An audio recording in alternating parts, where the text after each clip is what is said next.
parlais un petit peu plus tôt avec un élu, je ne vous dirai pas lequel, parce que bon, on a convenu que ce n'était pas sur le record, comme on dit dans le métier. On se disait que dans le fond, c'était peut-être la dernière journée du monde, en fait, que demain, c'était peut-être la fin du monde. Le baril de pétrole est à presque 100 $, la dette américaine est à 40 000 milliards de dollars et grimpe à coût de 6 % du PIB par année. Le Moyen-Orient est complètement disloqué. Le Canada, on l'a vu dans les dernières heures, est en genre de crise existentielle. Hein. Tout le monde tire son bout de la couverte. Et moi, ben, c'est la fin de mon émission. Fait que voilà, c'est fini. Bye. Ben non, je blague, évidemment. Ça m'a fait immensément plaisir d'être avec vous. Cybèle Olivier, t'es avec nous comme tous les jours. Oui, encore là. Hein? Nous continuons. N'en déplaise à nous. Stop.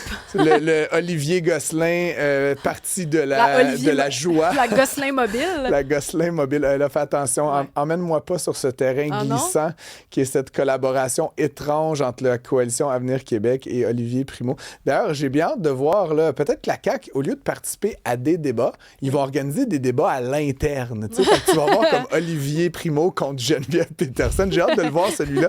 Ça va être très intéressant.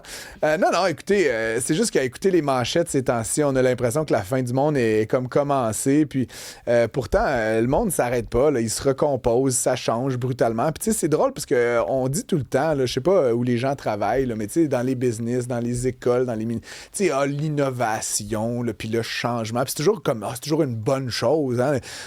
Sort de penser en dehors de la boîte, puis sortir de sa zone de confort. Y a-tu quelqu'un qui est contre ça? Là? Tu sais, moi, ça me semble, c'est un pur bien, n'est-ce pas? Mais soudainement, genre, il arrive ça, là, le baril à 100$, l'inflation, là, puis là, c'est ça, là, sortir. Je sais pas, les amis, qu'est-ce que vous pensiez que c'était, sortir de sa zone de confort ou passer en dehors de la boîte ou innover? Mais c'est drôle ça, tu sais, c'est des choses qui changent. Puis je dis pas que c'est agréable, puis je dis pas que, tu sais, il faut se réjouir de tout le bordel qui nous entoure, mais en même temps, le véritable danger, c'est de penser que c'est la fin du monde. C'est d'y croire, puis de se mettre à agir comme si la fin était proche, c'est-à-dire d'abandonner, de ne pas se lancer, de pas penser à nos affaires, de juste être sur le divan puis attendre la mort. Tu sais, je trouve ça un peu triste, finalement, comme posture. Fait que j'avais envie de, tu sais, comme c'est notre dernière émission, de vous dire que j'ai envie que vous continuiez. Tu sais, un message d'espoir que tu lances. Carrément un message d'espoir. Puis, de résilience. Puis je vous dis ça, je suis sur le 220 aujourd'hui. Je donnais une conférence ce matin, Cybèle Olivier, à des profs puis du personnel de soutien dans une école sur la rive sud de Montréal, là, ici, pas très loin. J'y suis d'ailleurs allé en trottinette. Je suis parti du centre-ville, puis je suis allé très loin de Montréal, à 30 km de Montréal, en trottinette. C'était très agréable, dans la forêt. Mal au genou, toi, à un moment donné. Non, je suis jeune. Hey, juste parenthèse, pas si intéressante, mais hier, j'ai vu un monsieur de, je pense, 6 pieds 5 sur sa trottinette. Ah bon? Et c'est immense. Oui, ben se promener comme ça. C'est juste... c'est quasiment dangereux, là, je veux dire. C'est dangereux. Ouais, pour ceux qui s'inquiètent, je mesure 6 pieds 2, puis je vais bien. Bref, je donnais cette conférence ce matin à du personnel d'une école. Et bon, tu sais, ils n'ont pas le choix, eux, d'espérer d'une certaine manière, parce que autour d'eux, puis leur job, puis leur motivation tous les matins de se lever, c'est qu'il y a des gamins de 12 ans, puis 13 ans, puis 14 ans, que si vous pensez que vous êtes anxieux, puis si vous pensez que vous, là, à quel âge que vous avez, là, il n'y a pas d'avenir, imagine quand tu as 14 ans, là, puis qu'il t'en reste comme 50, 60, 70 à vivre. Ils n'ont pas le choix, ces gens-là, d'avoir quand même un minimum de croyance qu'il y aura quelque chose dans l'avenir. Sinon, à quoi bon? T'sais? Si tu attends la fin du monde, pourquoi les jeunes iraient à l'école? Si la fin du monde est proche, là, c'est bien de jouer à la PlayStation toute l'après-midi.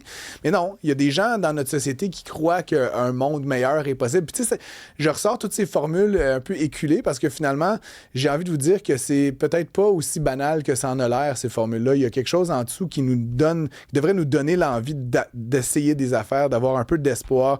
Et puis, tu sais, que votre espoir, ça soit de faire un pays ou de faire une entente commerciale avec Donald ou de lancer votre business ou de vous affranchir de je ne sais trop quoi, de l'argent ou du travail. Il y a manière, tu sais, de trouver des solutions. Puis c'est dans les circonstances comme celles qu'on vit actuellement qui sont changeantes, qui sont un peu à caractère fin du monde, que des fois, on trouve les meilleures idées. Fait que voilà, je suis reparti, moi, de cette école-là avec quand même une conviction, parce que j'ai jasé avec les gens, puis il y avait plein de questions. L'avenir est peut-être pas rassurant, mais on est entre de bonnes mains. T'sais, on est bon, la gang, puis je suis content d'être avec vous. Je suis content que vous soyez là. Écrivez-nous tout au long de l'émission aujourd'hui. C'est la dernière de moi, mais ça recommence lundi avec Mario, avec Benoît, avec Rémi, puis éventuellement Marois, avec Richard Martineau qui va reprendre ce siège à 7 heures et dans le show duquel j'aurai le plaisir de continuer à intervenir. Merci à tous et à toutes. Cybèle, ça jase déjà? Ben oui, il y a Evelyne qui dit qu'elle a passé un super bel été en notre compagnie. Alors merci Evelyne de le dire. Il y a Daniel Valade qui nous a écrit à plusieurs reprises. Puis je vais le dire juste parce que, bon, ça fait toujours plaisir. Daniel Valade dit que c'est un compositeur de musique. Il fait toutes sortes de musique, puis il nous l'a écrit à quelques reprises pendant les dernières semaines. Donc je le dis comme ça vous pique votre curiosité. Un auditeur, Daniel Valade, allez regarder ça sur les plateformes. Il fait de la musique. Moi, je vais aller voir ça tantôt. Ça a piqué ma curiosité. Mais bref, il nous le dit. Bonne émission à vous deux. Excellente émission estivale. Donc, ben merci pour ces petits commentaires-là. On est contents de finir ça ensemble. Merci à toi, Cybèle. Puis anyway, the show must go on, comme on dit. Premier invité dans 2 secondes.